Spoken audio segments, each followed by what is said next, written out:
Қайырлы күн, құрметті достар. Бүгінгі мейрамдарыңыз құтты болсын. Менің есімім Мыңбай Әл-Фараби Хусанова. Мен Петропавл қалалық жастар ресурстық орталығының жетекшісі боламын. Жалпы бүгінгі сұхбатты мен өзіміздің осы жастар саясатындағы Петропавл қалалық жастар ресурстық орталығына қандай іс-шаралар және не жұмыс істеп жатыр, сол жайында қысқаша баяндап кетіп келіп тұр. Жалпы айтатын болсақ, біздің жастар ресурстық орталығының ең басты мақсаты ол біздің қаламыздағы жастардың әлеуметтік және де әлеуметтік ахуалын көтеру, және де жастар арасында қандай да бір қиындықтар болатын болса, сол қиындықтарды бірлесе отырып шешу ең бастысы.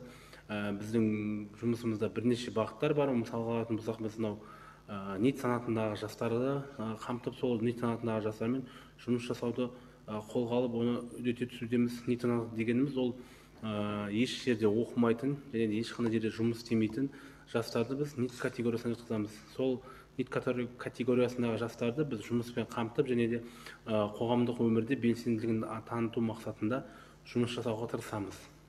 Екінші бағыт ол біздің мемлекет тарапынан беріліп жатқан бағдарламалар бар. Мысалға алатын болсақ, жастар практикасы, арендалық пәтер, жасыл ел, студенттік отряд, серпін бағдарламалар деген сияқты елімізде үлкен ауқымды жастарға арналған бағдарламалар бар. Біз соларды осы өзіміздің қаламыздағы жастарға түсіндіру арқылы және де сол бағдарламалар арқылы біздің жастар қандай да болсын өзіне керекті бір пайдасын алу мақсатында сол түсіндіру жұмыстарын жүргіземіз. Атап айтар болсақ, мынау жастар практикасы дегеніміз ол енді оқу бітірген жас маман қандай да болсын бір жұмысқа баратын болса, ең бірінші туындайтын мәселе ол қазіргі таңда стаж дейді ғой, еңбек өтілімі жоқ дейді. Сондықтан көбісі жұмысқа алғылары келмейді. Ал біз осы ретте мемлекетіміздің осы жастарға арналған бағдарламасы бар, ол 6 айлық жастар тәжірибесі. Ол тәжірибеде сіздер кез келген мекемеге барып, өзіңіз қалаған мекемеде 6 айлық тәжірибеден өтесіз. Біріншіден ол жерде айлықты мемлекет төлегендіктен ол жердегі сізді жұмысқа қабылдап отырған қандай да болсын фирма немесе қандай да болсын бір орган, олар ешқандай да бір қиындық тудырмайды оларға. Қазіргі таңда жастар практикасындағы жастардың жалақысы 25 МРП, қазіргі теңгемен шағатын болсақ 75 мыңнан астам теңге. Ал арендалық жүйе бойынша осы қаламыздағы жастардың да осы пәтер мәселелері өте қиындау болып тұр.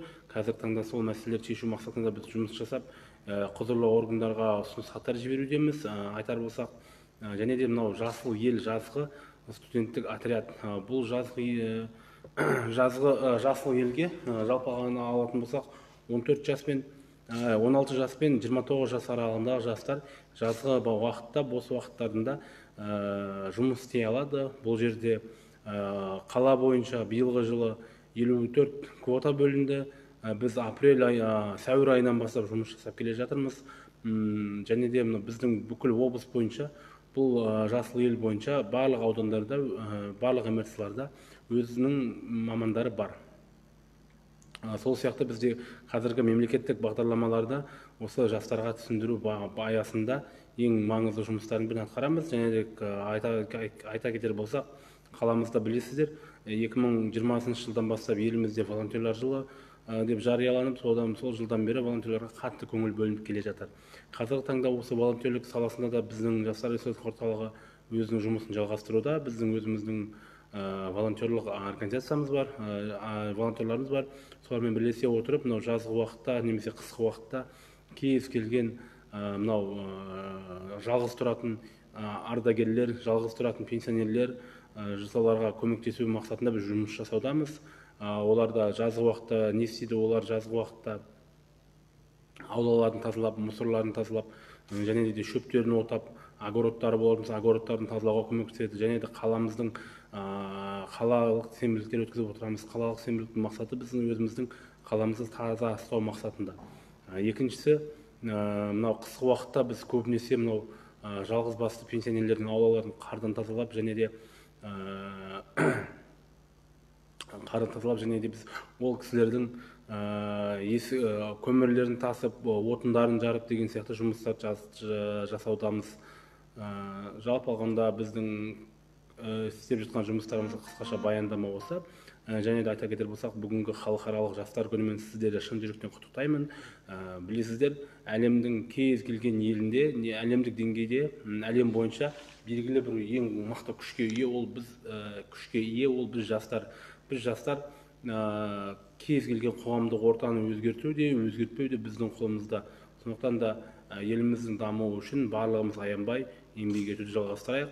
Бүгінгі халықаралық жастар күнімен шын жүректен құттықтаймын. Назарларыңызға рахмет.